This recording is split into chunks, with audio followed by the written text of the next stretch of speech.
you want more wind farms? That's what we're asking.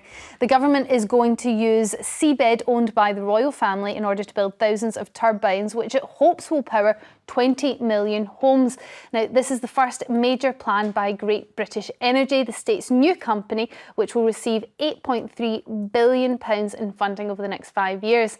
Energy Secretary Ed Miliband says that it will lead to lower bills, but Conservatives say that it's just a gimmick and it will end up costing families. So what do you think? Do you want more wind farms? Get your calls in for this one now. Kevin, some people say they're ugly, but do we need them? We do. Look, we've got to get off gas and oil. It will run out. It's polluting. It's very expensive. Renewable energy will be renewed. It's clean.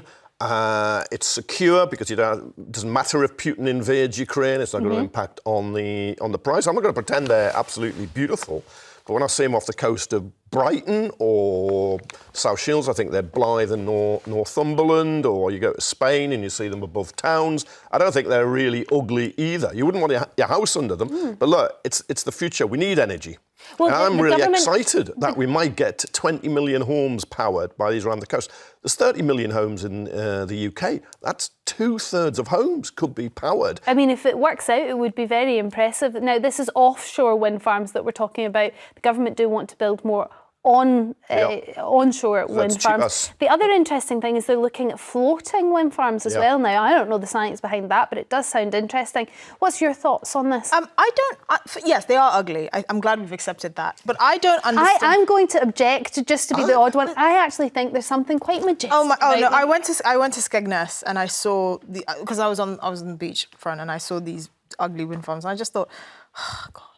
Just so ugly. So it just what brings if down they're the mood. Offshore though? So you're only going to really see them from the distance. Yes, I mean, look, the ugliness of them, which they are undoubtedly hideous, is a secondary issue. They're inefficient. I don't understand. Look, I'm all for clean energy, but I don't understand this fixation on wind and solar. They're expensive, they're unreliable, and they're not a plentiful resource. When we talk about our energy mix, which we've really done a terrible job in this country because there's no long-term forward thinking. You have governments that come in and always change the plan, and now we're going to have wind farms here, and then next week we're going to frack and all of these things. We need a consistent long-term energy policy, which we don't have. But if we're going to talk about energy that's more reliable, that's cleaner, that's actually cheaper as well in the long term, we have to be looking at nuclear. We buy energy from France, and the French get most of their energy mix from nuclear energy. Why haven't we invested in our nuclear energy supply instead of trying to invest in these inefficient ways of generating energy? I wonder we can't even store the energy. So imagine if we somehow get excess wind energy supply. We don't even have the capacity to store it. So we spend more energy and money turning off wind farms and then going to the backup supply, which is oil and fossil fuels. Wind is cheaper. It's not cheaper. Than it's the most expensive. Or wind oil, and solar are the most expensive. or gas. They're now, you not. can't just rely on wind power because the wind doesn't always blow. We'd have to advance in technology on batteries. Which I doesn't accept exist, that. by the way. And you will need nuclear. And we shouldn't have run down the nuclear industry. You're quite right. Isn't the reason that we haven't built more nuclear power stations because the biggest problem we face when it comes to wind farms mostly is NIMBYism. We don't want it in our backyard. Well, who wants to live next to a nuclear power station? I mean, that's a secondary concern because we wouldn't. You're right. If we'd invested in more nuclear power stations, we wouldn't. Would you be happy to have one in your back garden? Yes, as far as it's safe. But also, we wouldn't need as many nuclear power stations. If we have to invest in wind, we have to have wind farms all over the country. We have to have loads of them. Yeah, but maybe that's what we should be doing. We're an island.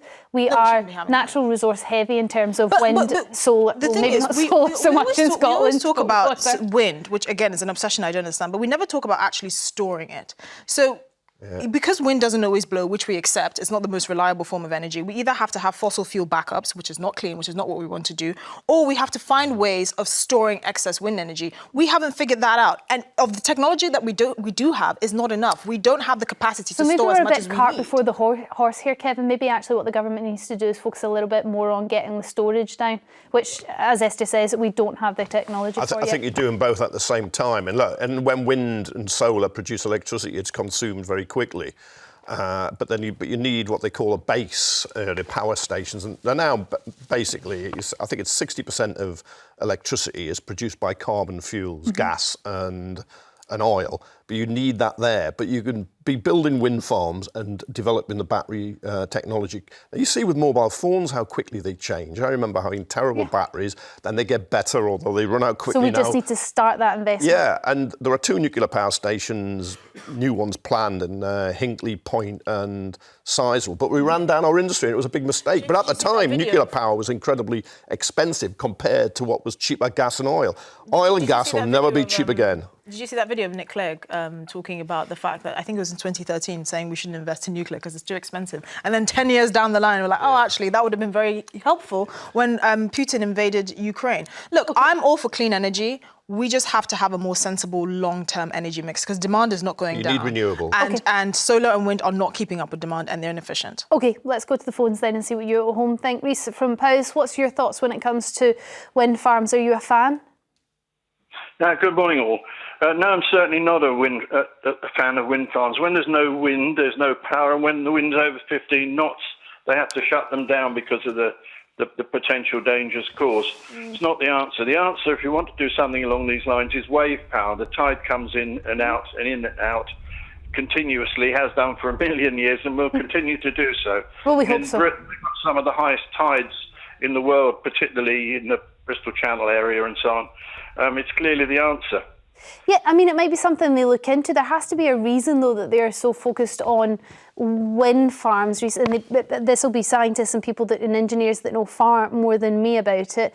I mean, you say that they don't work when the wind's too low, they don't work when the wind's too strong, and you're right on that. But isn't Kevin right when he says, you look at iPhones, I mean, they update all the time. What we need to do is start that development now, start the engineering and get the basics on the ground? Or off? No, it's the wrong direction to go. I'm involved in hydrogen, and hydrogen is the fuel of the future. And hydrogen fuel cells, for instance, you can have a thing the size of a fridge at your back door, which is a hydrogen fuel cell device, which will produce all the electricity, 110 volts, that your house needs. Quite dangerous, no? But Reece, that's... They'd be quite dangerous, wouldn't they? No danger with it at all.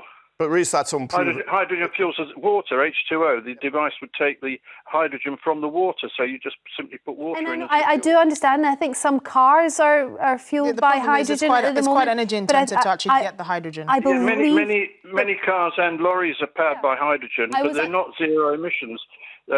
We've patented and produced a proof of concept internal combustion engine that has no exhaust, as in no exhaust, and that's on its further development at the moment. Reece, the future is hydrogen. Reece, that might be an answer down the line, just like smaller nuclear power stations, having them rather local instead of very big ones. But you mentioned tidal there. You can put it across the Severn. You can put it around tidal in Swansea Bay. But the truth is, there's not enough. I mean, I think you're not going to be able to power a country on that. The bigger issue here is the actual energy policy. So it's all well and good to say that hydrogen is the technology of the future, or tidal or whatever, but the politicians are 10 years behind. We can't keep pick and mix and switching between different energy sources and saying, okay, this time we're going to do wind, this time we're going to do solar. We need to choose an energy mix and stick to it for at least 20 years. This kind of partisan way that we talk about our energy is... It's the whole point of GB Energy. You plan ahead. You say, this is where we're going to go. What if in 5 years' time, God forbid, a different government comes in and says no? If Reece's idea of using, a mini hydrogen plant at your home, the technology comes through and it's affordable and it's safe and it works, then you can do that. You can do that too. Look, we're going to be consuming a lot of energy, and if we're going to try and get off gas and oil, which is the sensible thing to do, not just for the climate, but cost-wise, you're going to need a route to power. And at the moment, wind and solar are the way forward. With nuclear, there's no. Thank you very much for your call there, Ian from Western Bartonshire. How do you feel about wind farms? Do you have any near you? I think they're very delightful. And we're on a small island surrounded by water, where we should be looking at the water power rather than using the land mass. OK, so you're similar to our previous caller, but these wind farms are going to be offshore, so we're kind of using the fact that we're an island to our benefit and not putting up, as people call them, these eyesores in natural beauty spots. But then they will require... Oh, you're cutting in and out, Ian. We will require what? Storage. High maintenance. High maintenance costs going out to fix them. I suppose that could be a drawback to having things offshore. And storing them and then connecting them to the grid. What do we think generally about Labour's plans? I know you would favour hydropower more than wind power, but at least they're going for renewables. That has to be a good thing. Well, I worked in Saudi Arabia for a number of years, and they had desalination plants, which would sort out our problem with all our water that we have getting into rivers, etc. It worked very reliably. It powered the whole of Saudi Arabia. Oh, wow. Now, we're surrounded by water, so these desalination plants would be a major investment. I mean, the problem with desalination is it's extremely energy intensive, and the Saudis actually use a lot of their own oil. They don't have rain. To power, exactly. I mean, you're talking about different climates. And they also use it as a way to secure their own water supply. Instead of getting water from their neighbours. We don't have that problem because we're an island. Yes, desalination isn't any energy production. It is, as you say, it's very energy intensive use to get basically salt out your water and produce drinkable water. That's not our problem. Probably something we're not going to invest in then, Ian, but thank you very much for your call. Lisa from Suffolk, wind farms, good, bad, onshore, offshore, how do you feel? Well, it's actually come back to the point that you made just a few minutes ago when you said who would like to live near a nuclear power station. I live next to Sizewell A and B and Sizewell C that is being built at the moment. Okay, how do you feel about that? Owning a guest house, I feel ecstatic. I mean, there's a lot of people in this area that are absolutely for the new power station. Okay. It's not always NIMBYs. We have a few in the area, but the predominant amount of people in this area are quite happy that we've got Sizewell A and B, and therefore Sizewell C might as well go in a space next to it that's already owned by EDF. I do wonder though, Lisa, you said that there are a few, and I wonder whether in the past, because I know Labour has changed some of the policy around getting these wind farms built in order to bypass sort of public debate and public voting, because I think the problem is when you get a loud minority, sometimes that overpowers the quiet majority like yourself who would be quite keen on having it. So you think that we should build more nuclear, or are you quite happy to build more onshore wind farms? Definitely not onshore wind farm like the previous gentleman. I don't think we've got enough land to spare. However, we also, in this area 4 miles down the road from me, are going to get the substation for the wind farm that is offshore. We have got a cable that has to run, I think it's something like 20 miles, 50 metres wide, cutting up all our countryside and causing absolute havoc. The problem is that they're not all interconnected. One company owns the substation for the offshore wind farms. EDF, for instance, owns Sizewell A and B, and they won't incorporate, and therefore this 20-mile cable is because EDF won't allow them to use their infrastructure. Lisa, that's interesting in and of itself, and actually when you look at the funding model for this British Energy company, they want to get private investment in here, and a lot of people are actually concerned about where this private investment's coming from. Now, if it comes from British companies and British investors, then that's fine, but there's a bit of concern that actually it's going to come from foreign investors, and then we get the added issue, not just on those that own the companies, Lisa, as you were saying, and the complexities about them not working together, but actually we've got foreign bodies owning our energy, so we're back to not being energy independent. Well, we have it now. EDF is French. Yes. You have we've got that issue already. We've got state generators, but they're just not British. GB Energy will be a British generator, but look, it's a dirty secret. Never really shouted about. More than half the shares and the companies in the FTSE 100 are owned abroad.